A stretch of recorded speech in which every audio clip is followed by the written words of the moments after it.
Lah ini jangan-jangan ini jargon-jargon hilirisasi itu ya benar-benar masih mentah. Belum ada plan, belum ada program, ngomong-ngomong tok hilirisasi.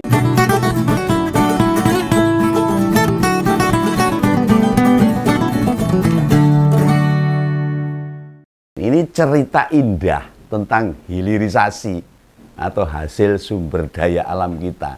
Pada tahun-tahun mendatang, apakah masih seindah cerita Pak Jokowi? Nah, kenapa Om Begawan bilang begini? Sebab baru saja ini tersiar kabar 2 investor kakap. Dan ini beneran nih, kelas berat berasal dari Eropa. Pilih angkat kaki dari Indonesia. Mereka itu adalah BASF yang berasal dari Jerman dan Eramet yang kantor pusatnya di Perancis. Lah, kedua perusahaan itu membatalkan rencana investasi proyek pemurnian nikel di Maluku Utara yang nilainya investasinya sampai 42 triliun. Lah gimana coba? Apakah rugi kita dengan batalnya investasi itu? Lantah ini ada kaitannya dengan keluhan Presiden soal rumitnya perizinan di Indonesia yang kemarin mencuat. Tetapi yang pasti ini mencerminkan sesuatu. Ditambah sekarang ini nilai tukar rupiah makin lemah dan membumbung tinggi. Kalau tembus 17.000 kelipuk kita. Harga emas terus melambung. Ancaman tutupnya pabrik-pabrik besar-besaran. PHK bergelora, bergulung-gulung. Dan tantangan lain ini. Jika cerita soal hilirisasi, Om Begawan masih ingat nih kata-kata Gibran waktu debat Pilpres kemarin. Yang debat itu kayaknya di depan itu terlihat jalan lapang gitu. Hilirisasi. Itu koyo gampang gitu loh. Di depan itu persis kayak jalan tol itu, los itu. Jalan bebas hambatan. Prakteknya presiden baru belum dilantik. Investor sudah mulai angkat kaki. Padahal 2 perusahaan besar itu telah mengantongi legalitas usaha di Indonesia loh. Jadi sudah resmi dan tinggal melanjutkan prosesnya saja. Wes kabel komplit. Lah yang pasti duit mereka sudah mengucur. Mereka akan membangun pabrik pemurnian nikel dengan teknologi canggih. Teknologi high pressure acid lathe.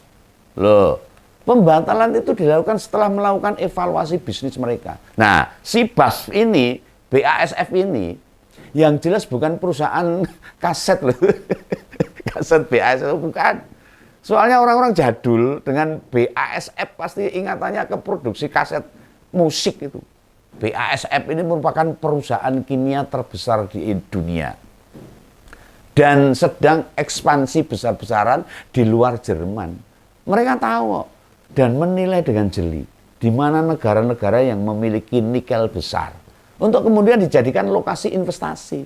Nah, di masa depan nikel ini akan memegang peranan penting dalam dunia otomotif, utamanya kendaraan listrik. BBM semakin jarang, semakin entek, maka diganti dengan tenaga listrik. Nah, sebelumnya mereka sudah investasi itu 98 triliun di Cina dan India. Nah, jika membandingkan nilai investasinya, tentu rencana mereka investasi di negara kita itu ya lebih kecil daripada Cina dan India. Tapi mengapa dibatalkan? Ini pasti ada sesuatu. Bukan sekedar kendala teknis yang menyelesaikannya sepele loh. Bukan hanya itu. Pemerintahnya mesti terbuka loh. Maupun tidak menutup-nutupi apa yang membuat mereka pergi. Ini pejabatnya parah ini. Udah mikir utangnya dewe-dewe. Nah, sebelumnya juga kita tahu Pak Elon Musk, pemilik SpaceX juga belum memastikan. Masih ragu-ragu untuk investasi di Indonesia. Baik untuk pabrik nikel maupun pabrik mobil Tesla. Nah, sementara presiden kita nih sudah 2 kali loh menemuinya. Apakah ini makin memperlihatkan bila perusahaan-perusahaan besar makin meragukan situasi politik di tanah air ini? Atau ada dampak dari Pilpres kemarin? Lah siapapun tahulah, memulai usaha di negara kita ini tidak mudah. Om Begawan ini ya jadi sedih. Kalau gini rakyat juga yang jadi dampaknya, kena dampaknya. Karena perbuatan para pejabat-pejabat yang wangel-angel Sing ora cetha pekerjaane, sing mikir karpe dhewe, mikir wetenge dhewe. Akhirnya investasi tidak masuk dan rakyat jadi kena dampaknya. Banyak PHK. Iya toh. Banyak pengangguran dan sebagainya. Lah wong presiden kita ini yang sudah 10 tahun mimpin negara. Babakan izin aja curhat, sambat. Itu presiden loh. Lah gimana kita ini yang cuma rakyat kecil mau cari izin ini, lempar sana lempar sini. Nah ini kembali ke soal dua perusahaan tadi. Eramet itu tidak bergerak di bidang yang sejenis dengan BASF, melainkan perusahaan pertambangan dan metalurgi. Perusahaan itu memproduksi logam non-ferrous dan turunannya.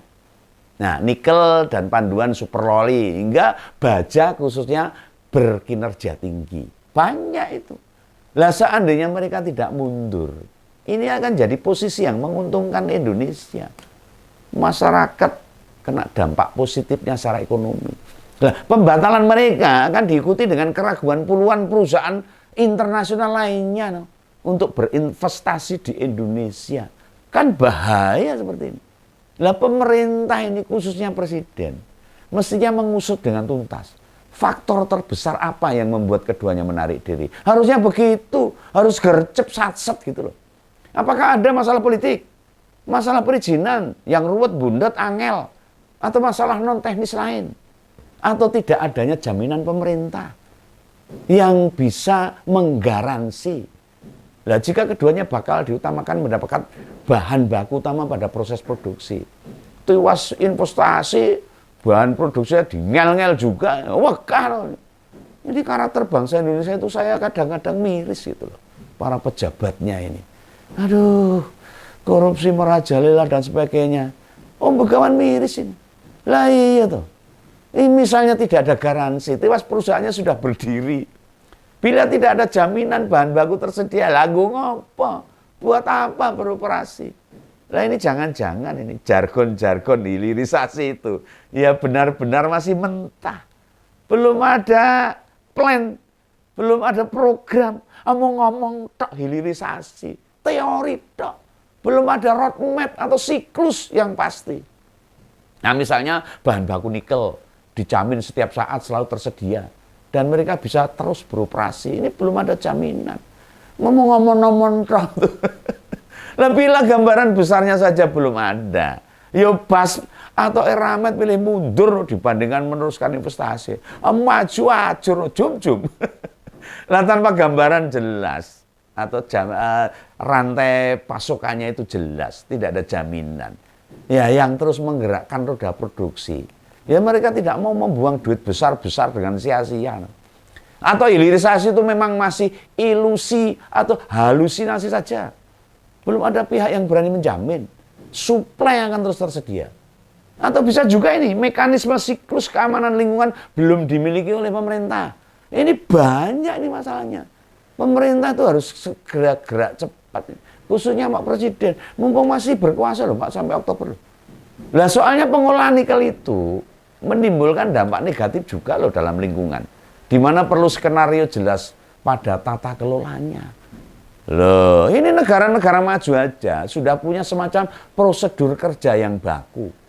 Termasuk ekosistem sustainability-nya perusahaan internasional macam BASF dan Eramet butuh memastikan Indonesia sudah punya aturan mengenai hal itu atau belum.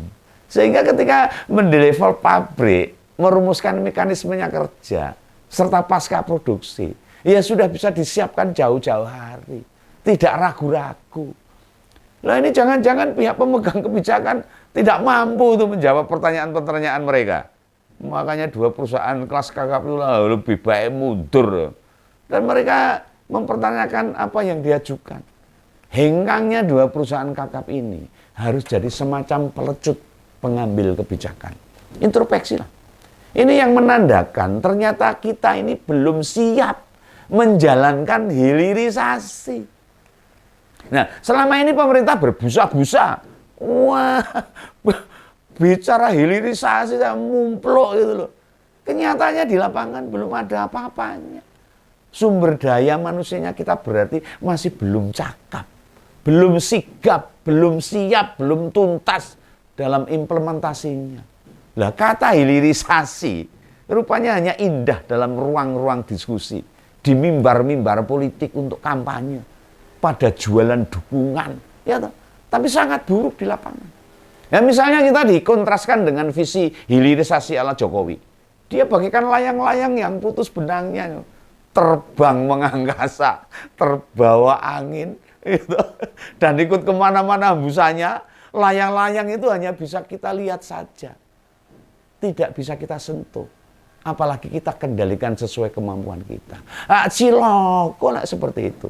Ini pendapat umum kawan, mau didengarkan sebagai masalah dan kendala pemerintah. Semoga investor-investor yang lain tidak takut dengan adanya 2 investor KKP ini mundur. Itu ya, itulah pendapat umum kawan. Salam kawan, salam ngobrol. Dadah.